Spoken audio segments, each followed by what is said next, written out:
आंदोलन इथे ठेवण्यात आलेलं आहे, काय सांगता?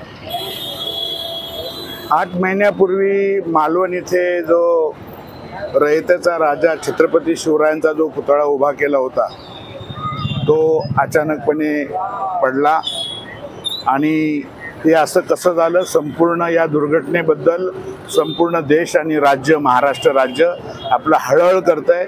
आणि हा रयतेचा राजाच्या संदर्भामध्ये हा पुतळा ज्यांनी बनवला, ज्या कारागिरीने बनवला, जे आर्किटेक्ट होते, इंजिनियर होते, याची सखोल चौकशी करण्याचं कालच परवाच सरकारने जाहीर केलेलं आहे आणि त्याप्रमाणे काम चालू आहे. आणि काही महिन्यामध्येच हा स्टॅच्यू पुन्हा छत्रपतींचा उभा राहणार आहे. विरोधक जे आहेत ते सांगतायत की सरकार लोकांनी उद्घाटन केलं होतं आणि त्याच्यामध्ये घोटाळा झालेला काय?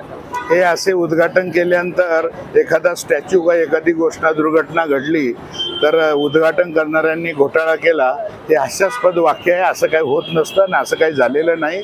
आणि हे विरोधकांचं काम आहे अशा गोष्टीमध्ये राजकारण आणायचं. हा राजकारणाचा विषय होऊ शकत नाही. संपूर्ण मुंबईमध्ये राष्ट्रवादी आज आंदोलन करतात, मूक आंदोलन काय?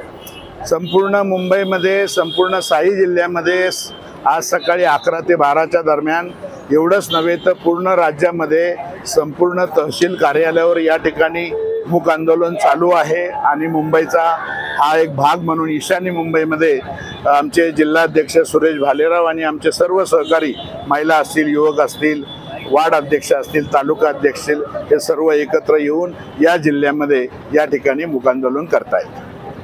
काय सांगणार आज राष्ट्रवादी पक्षातर्फे आज मूक आंदोलन इथे करण्यात आलेलं आहे का? मालवणमधील राजकोट किल्ल्यावरती जी शिवाजी महाराजांच्या पुतळ्याची दुर्घटना घडलेली आहे त्याचा निषेध करण्यासाठी आमचे राष्ट्रीय अध्यक्ष आदरणीय अजितदादा पवार साहेबांनी संपूर्ण महाराष्ट्रामध्ये मूक आंदोलन आणि आत्मक्लेश आंदोलनाचा इशारा दिला होता. त्या अनुषंगाने मुंबईमध्ये मुंबईचे अध्यक्ष आदरणीय समीरभाऊ भुजबळ, त्याचप्रमाणे मुंबईचे कार्याध्यक्ष आदरणीय शिवाजीराव नवडे साहेब यांच्या मार्गदर्शनाखाली ईशान्य मुंबईमध्ये हे मूक आंदोलन, आत्मक्लेश आंदोलन या ठिकाणी करण्यात येत आहे.